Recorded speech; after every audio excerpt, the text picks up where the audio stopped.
प्रपद्यन्ते अन्य देवता। गीता को इसीलिए दार्शनिक ग्रंथ माना जाता है, तत्व का निर्णय होता है गीता। कामनाओं के कारण वो अज्ञानी व्यक्ति भटकता रहता है। आज इस भारत देश में 33 करोड़ देवता और भगवान श्री कृष्ण राम जैसे आदर्श पुरुष परमात्मा के स्वरूप होते हुए भी लोग साईं की पूजा कर रहे हैं, साईं को मंदिर बनाए रहे हैं, साईं बाबा की भक्ति में लग गए कितने लोग। क्यों? कभी विचार किया? और हिंदू लोग, सनातनी लोग, क्योंकि कामनाओं ने उनको इतना अज्ञानी बना दिया। उनको लगता है साईं बाबा के यहां जाएंगे तो हमारे काम बन जाएंगे। उस कामना के कारण उनके अंदर इतना अज्ञान व्याप्त हो गया कि सोचने की बुद्धि नहीं आई कि साईं भगवान कैसे हो सकता है। जो साईं मांस खाए और जो जाकर के मस्जिद में बैठे और जीवन में कभी रामकृष्ण का उसने नाम नहीं लिया, वो मलेच्छ बदमाश दुष्ट, वो भगवान कैसे हो सकता है? कैसे उसको आप भगवान मान रहे हो? लेकिन अज्ञानियों के दुष्प्रचार का यह परिणाम हुआ कि लोग लाइन लगा के दौड़ पड़े, शायद यही मेरी कामना पूरी हो। और एक मुर्दे को भी भगवान घोषित कर दिया। आज से 40-45 साल पहले तक वहां कब्र थी साईं की, लोग चादर चढ़ाने जाते।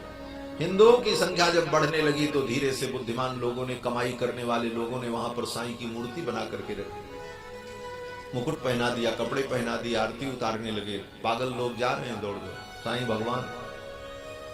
ये समाज की स्थिति। इन बातों को कौन कहेगा?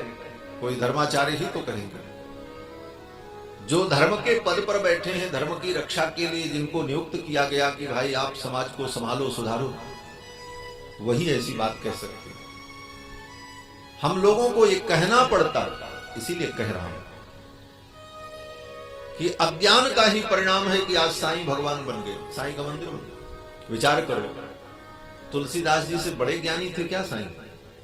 जितना गोस्वामी तुलसीदास जी ने हमारे समाज का उपकार किया, रामायण लिखा, गीतावली, कवितावली, विनय पत्रिका जैसे दिव्य ग्रंथ जिसकी एक एक पंक्तियों पर बड़े बड़े विद्वान आज भी विचार करते हैं, उन तुलसीदास को हमने भगवान नहीं माना, उनके मंदिर हम नहीं बनाए।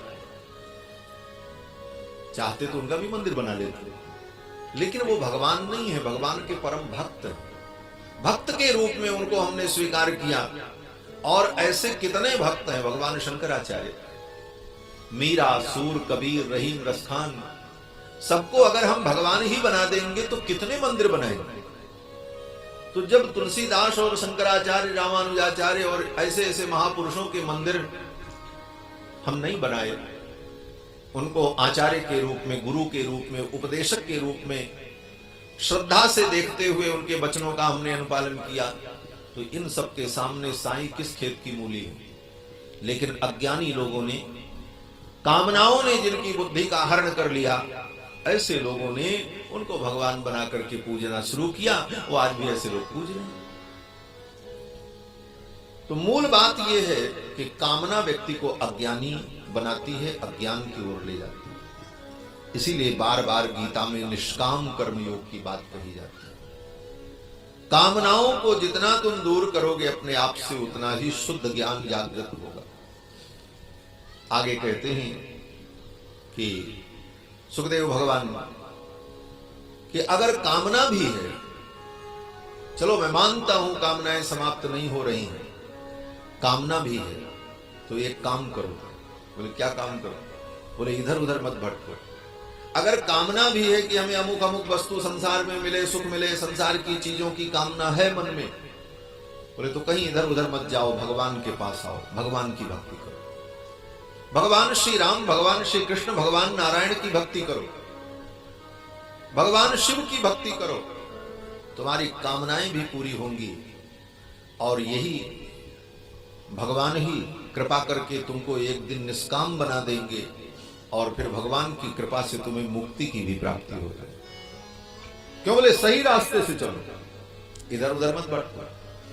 सुखदेव जी ने यही उपदेश किया पहले राजा परीक्षित को। कहते हैं अकाम सर्व कामो वा, अकाम अगर कोई कामना नहीं है तो बहुत अच्छी बात है, सर्व कामो वा अथवा सब कामनाएं हैं तुम्हारे मन में, कोई बात नहीं, मोक्ष काम उदारधि, और अगर मोक्ष की भी कामना है तो एक काम करो। तो क्या करें? बोले तीव्रेण भक्ति योगेन यजेत पुरुषम परम, तीव्र भक्ति योग के द्वारा परम पुरुष भगवान की आराधना करो। क्यों? बोले भगवान की आराधना से कामनाएं भी पूरी हो जाती हैं और फिर भगवान ही उसको निष्काम बना देते हैं और फिर भगवान कृपा करके उसको मुक्ति भी प्रदान कर देते हैं। भगवान की भक्ति से कामना भी पूरी हो जाएगी